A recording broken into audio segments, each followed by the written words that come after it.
மூமீன்களே, அல்லாஹ்வின் வசனங்கள் சிலரால் நிராகரிக்கப்படுவதையும் பரிகசிக்கப்படுவதையும் நீங்கள் கேட்டால், அவர்கள் இதை விட்டு வேறு விஷயத்தில் ஈடுபடும் வரையில் அவர்களோடு நீங்கள் உட்கார வேண்டாம் என்று வேதத்தின் மூலம் அவன் உங்கள் மீது கட்டளை இறக்கியுள்ளான். அவ்வாறு உட்கார்ந்தால் நீங்களும் அவர்களை போன்றவர்களே. நிச்சயமாக அல்லாஹ் நயவஞ்சகர்களையும் காபிர்களையும் எல்லாம் நரகத்தில் ஒன்றாகச் சேர்த்து விடுவான். இந்நயவஞ்சகர்கள் எப்பொழுதும் உங்களை கவனித்தவர்களாகவே இருக்கின்றனர்.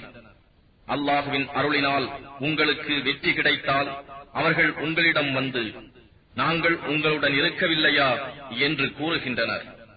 மாறாக காபிர்களுக்கு ஏதாவது வெற்றி பொருள் கிடைத்தால் அவர்களிடம் சென்று அவர்களுடன் சேர்ந்து, உங்களை நாங்கள் வெற்றி கொள்ளக்கூடிய நிலையிலிருந்தும் உங்களை அந்த விசுவாசிகளிடம் இருந்து காப்பாற்றவில்லையா என்று கூறுகின்றனர்.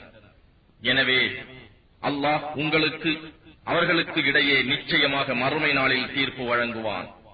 மெய்யாகவே காபிர்கள் மூமின்கள் மீது வெற்றி கொள்ள அல்லாஹ் யாதொரு வழியும் ஆக்க மாட்டான்.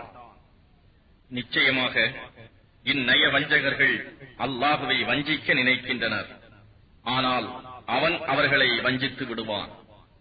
அவர்கள் தொழுகையில் நின்றால் சோம்பல் உடையோராகவே நிற்கிறார்கள். மனிதர்களுக்கு தங்களையும் தொழுகையாளியாக்கி காண்பிப்பதற்காக நிற்கிறார்கள்.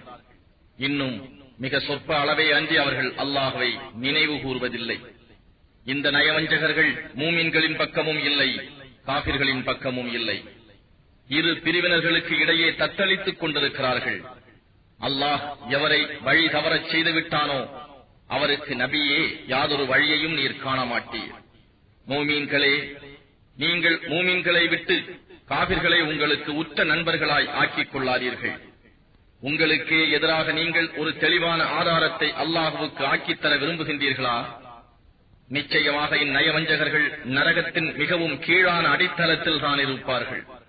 அவர்களுக்கு உதவியாளராக எவரையும் நீர் காண மாட்டீர்.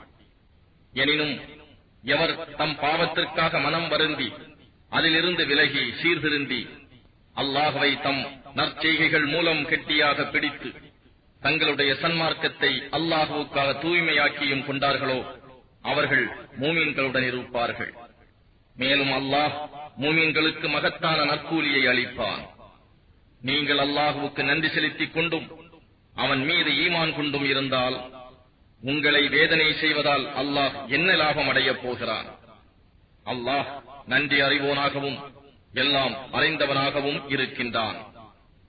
அநியாயம் செய்யப்பட்டவர்களை தவிர வேறு யாரும் வார்த்தைகளில் தீயவற்றை பகிரங்கமாக கூறுவதை அல்லாஹ் விரும்பவில்லை. அல்லாஹ் நன்கு செவி உருவோனாகவும் யாவற்றையும் அறிபவனாகவும் இருக்கின்றான்.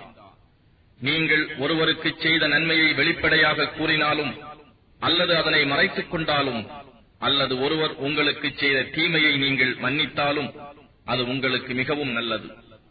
ஏனெனில் அல்லாஹ் நிச்சயமாக மன்னிப்பவனாகவும் பேராற்றல் உடையோனாகவும் இருக்கின்றான்.